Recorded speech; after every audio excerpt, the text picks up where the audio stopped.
everybody. Welcome into Talking Fitchburg on this Monday, December 20th, 2021. I'm Jeremy Crosby. Hope you had a wonderful weekend. Glad you're tuning in with us here for a jam-packed Monday Talking Fitchburg. We got a lot to get to.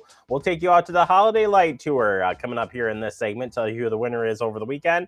Plus, we'll talk with the Fitchburg Police Department on a police update. And we go out to Quivy's Grove as Fitchburg Historical Society continues their conversations, interviews about COVID-19. We have all that coming up here in just a little bit of time. Let's get you to a couple of headlines. Let's start with the property taxes and paying your property taxes. You can make those payments in person, as required per Dane County health guidelines, by coming out to 5520 Lacey Road in Fitchburg. The area is on the first floor this year, so if you're interested in coming out, it's in City Hall. Just walk down the main hallway. You walk right by our office, fourth door on the left. Signage is there. You can mail your checks into you at City Hall as well. Do not send cash payments, and do not put cash payments in the drop box. Please don't do that. You can also pay online through a third-party vendor at Payment Services Network, but you got to be careful because there is an extra fee for that payment. Hours that we are open Monday through Friday, 7:30 a.m. to 4:30 p.m., although we will be closed the following dates. This Thursday and Friday will be closed for the holidays, and then next Thursday, December 30th, will close at noon, and Friday, December 30th at noon as well. Open for tax collection only. All other offices will be closed on the 31st, and then Monday, January 17th, will be closed as well. All right, Holiday Light Tour happening over the weekend. If you didn't have a chance to come out and see all the great holiday decorations, we got a little taste of it right here.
All right, there you have it. You can check the full video out online at our Facebook and YouTube page. And here is your favorite house of 2021. It was at, well, 5558 Welland Road. A bunch of holiday trees spread out across the property, and it was a favorite by a lot of people. You can check the full list of honorable mentions too on social media. That's pasted up there on the city's website. All right, we got to take a quick break. Coming on next, we open up our digest with the Fitchburg Police Department. But first, here's some more holiday songs from our Fitchburg singers.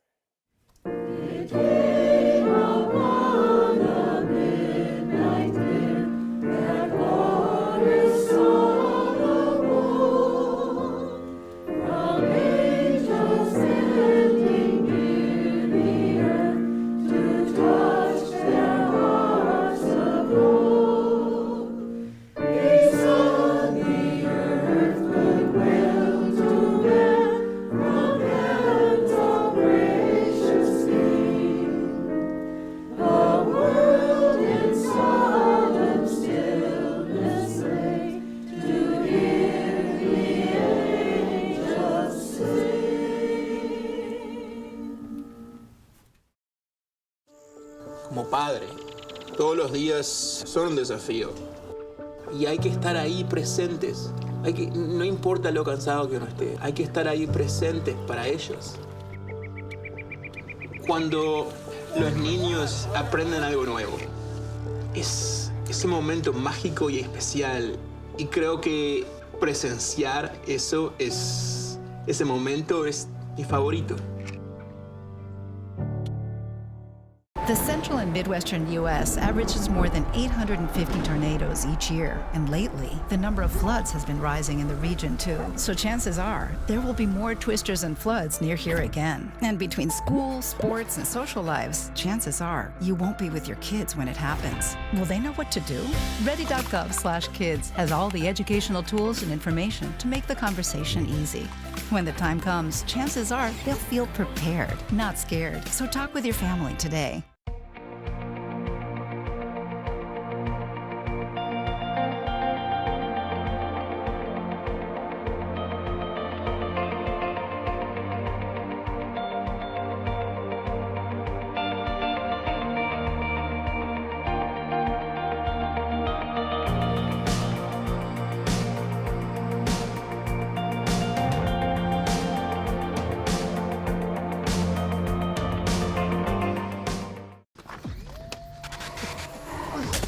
Multiple studies have shown that marijuana can slow both driver reaction and response time, which can be really dangerous. He's here. He's here. Wait. What? I can't drive.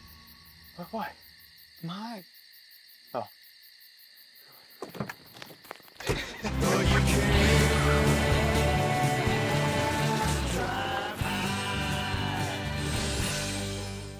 Welcome back into Talking Fitchburg. Joining me for the Fitchburg Police Department, Matt Leahy. He's back, and he's ready to give us an update. Matt, how you doing? Good. How are you, Jeremy? I am living the dream. Thank you for asking. And it is the holiday season, and that's probably where we're going to stay for the most part in this interview. You had Shop with the Cop with a little bit of a twist this year. Yep. I missed not having you out there. I mean, it just wasn't the same. I've worked with you so many times on that. Right. Little bum, but the group of officers from Fitchburg were awesome. And why don't you recap the event? It was all around a great success. Yeah, absolutely. Like you said, it was a little bit modified, very similar to what it was last year. Did not have the opportunity to actually shop along with the deserving children, and hopefully that'll come back post pandemic, whenever that actually is. If you have your crystal ball and are able to tell us, that would be tremendous. But yeah, December 5th this year, we had our Shop with the Cop event, partnering with Shop with the Cop Dane County, other law enforcement agencies within Dane County. This year, we were able to shop for the entire family of those selected in partnership with school districts and other community organizations to identify those families that are in need and could benefit from Shop with a Cop. This year, we had Detective Hector Aguirre, Officer Ryan Biak, Officer Lisa Heitman, Officer Ariana Ridgely, Officer Madeline Topol, and our civilian service employee Victor Marsh assisted, in addition to Officer Eric Miller, who organized this year's event for our police department. It was a great event as always. And hopefully in years to come, we'll be able to get back to the original way of doing things with Shop with the Cop, and being able to spend time with the children and getting to know them, getting to know their families, and which is the most important part of the whole event.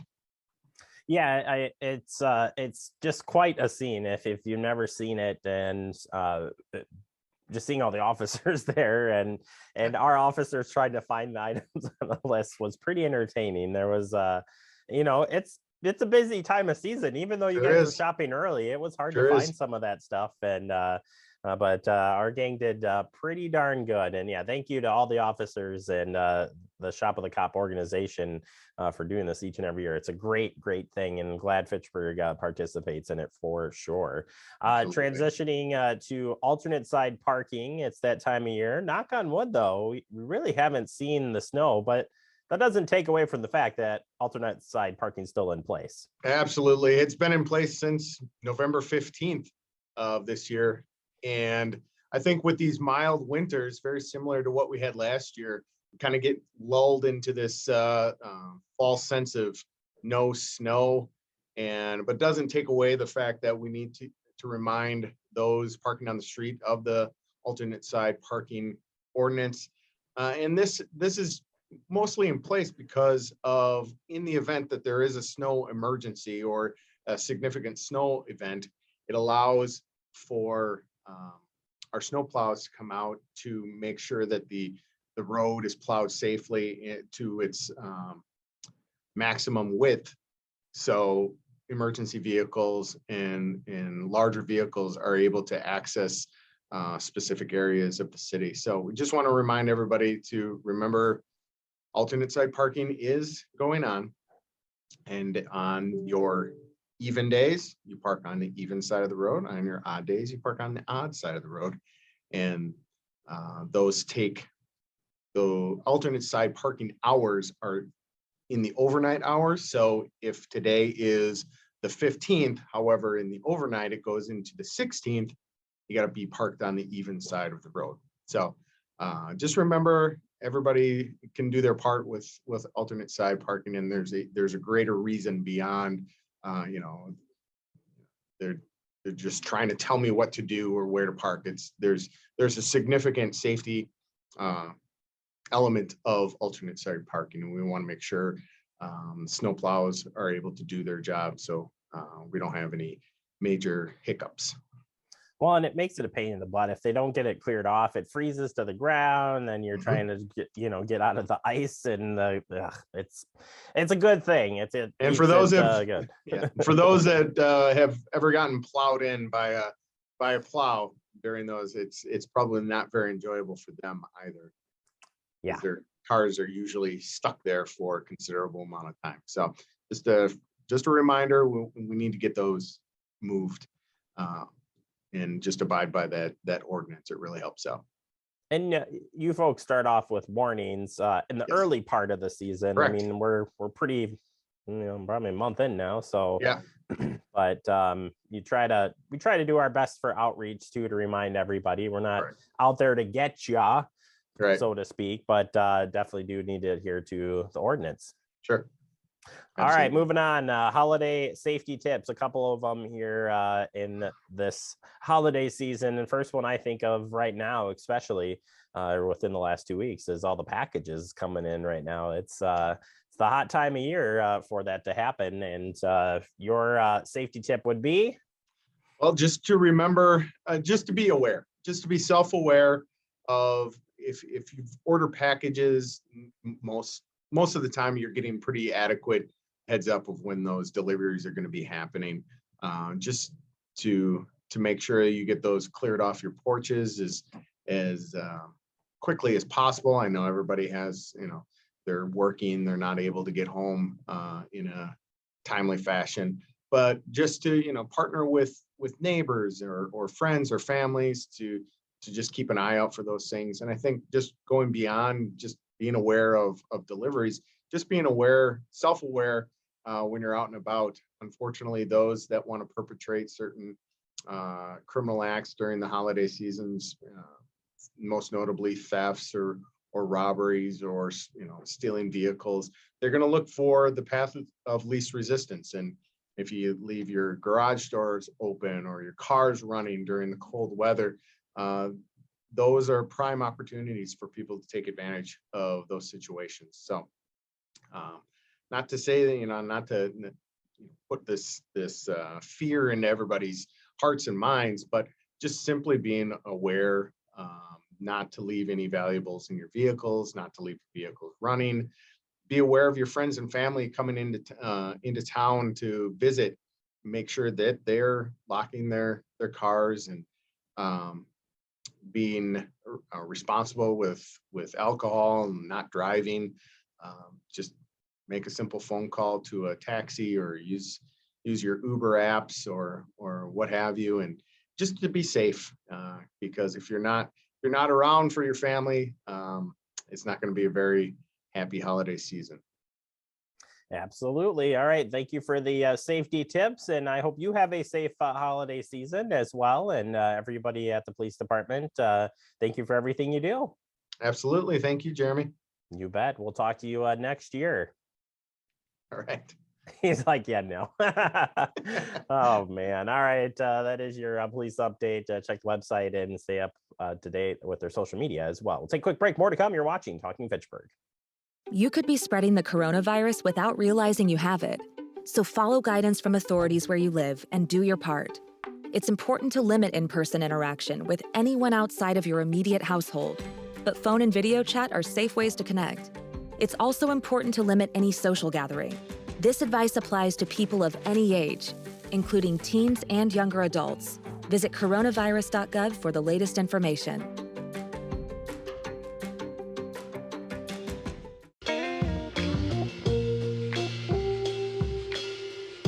After you joined our family, it was like, I really do feel complete now.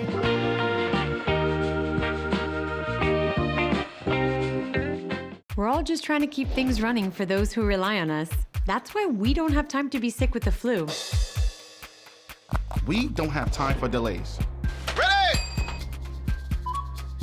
We don't have time for spills. Next. We don't have time for setbacks. Let's be real. Getting the flu shot helps you fight the flu. Get a flu shot for yourself and those around you too. Welcome back into Talking Fitchburg. In the guest segment, today we're taking you out to Quivy's Grove as the Historical Society continues their interviews about COVID-19 and how places responded. Here is that interview. First of all, COVID was nothing you could have ever planned for, and that goes for everybody.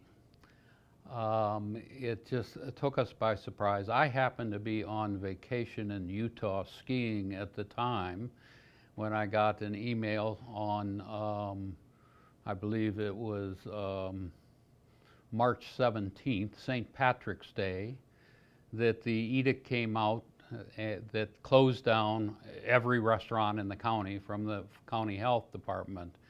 We had to close down as of 4 o'clock.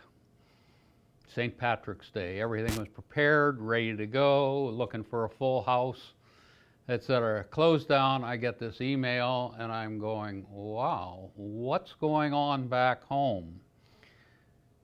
2 days later, we finish up skiing in Utah and all the resorts closed down. And so we make our way back and I get back here. I have been a little bit out of the loop and get together with my team and we are closed and we don't know what's going on. We don't know what's happening. We're just closed and waiting for, some guidance of what we can do, etc. So we ended up being closed completely for almost 3 weeks. And then we were able to get things together and institute a plan, and we turned 100% to takeout. And of course, that was sort of new to us. It's a whole different type of operation. We had always done some takeouts, but it's like, on a Friday night we'd do 15, 20 fish orders takeout. Normal days we'd have 2 or 3 takeout orders. All of a sudden, we have to transform the whole thing. We have to get all the new takeout cartons, all the different to-go type of stuff. Of course, everybody in the country is trying to convert to this. So everything that you're seeing that you want to get is out of stock.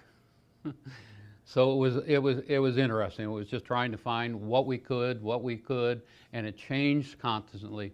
But we converted to takeout, and thank goodness for our loyal customers. It was so surprising.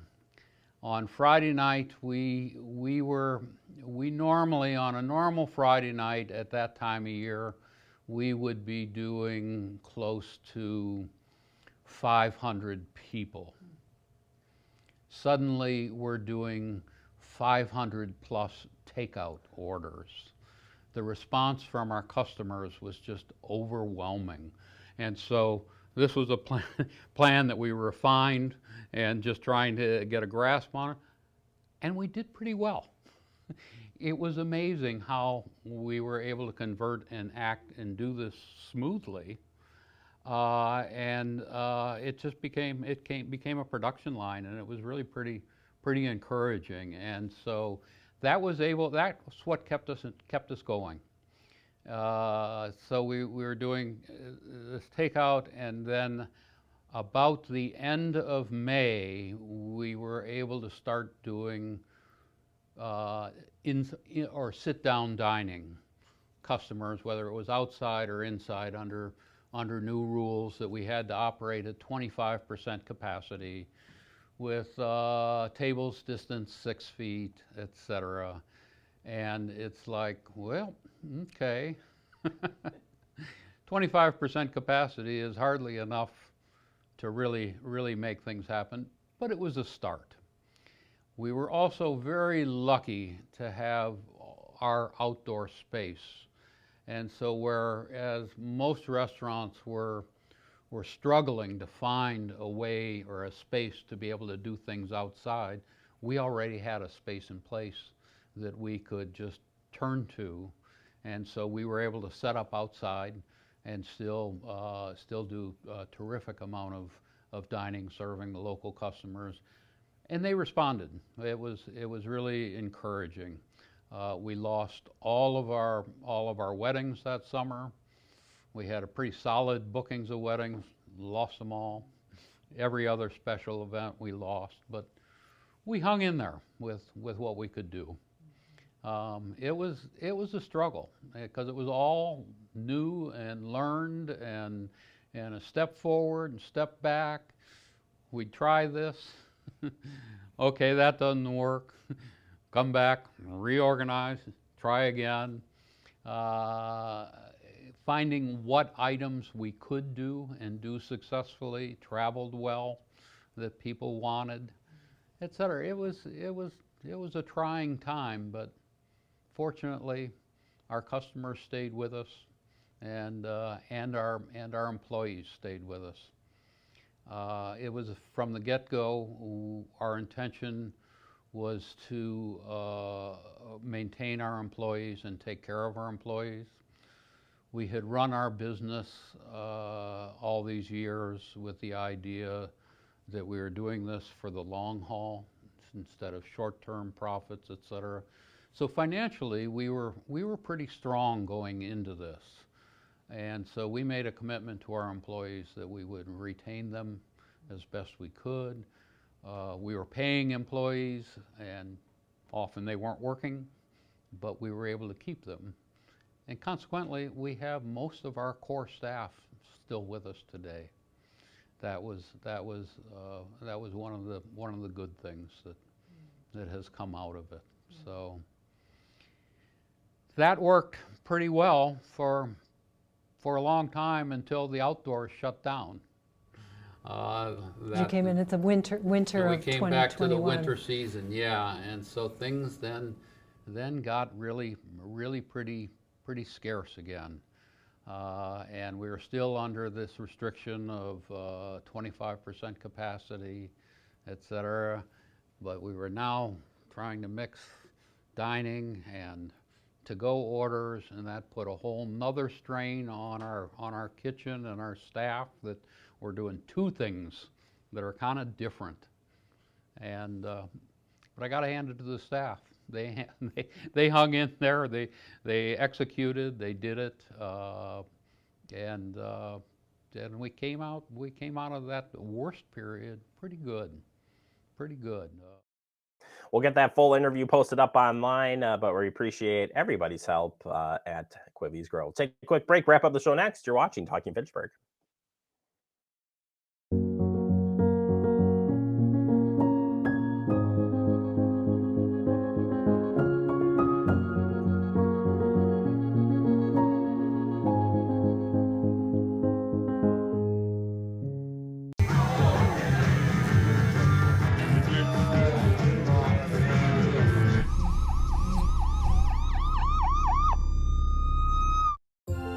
Find good stuff at Goodwill and bring good home.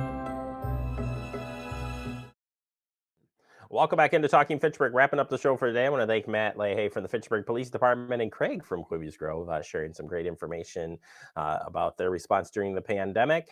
And said, if you haven't had a chance, go check it out. Quivvy's Grove's got a cool holiday display each and every year. They decorate the barn. It's just so neat to see. As we wrap up, remember, you can stay connected with Fact TV at all these fine outlets. Check us out on Facebook and YouTube. As we close out the show, we've got some more holiday songs for the Fitchburg Singers. Take a look.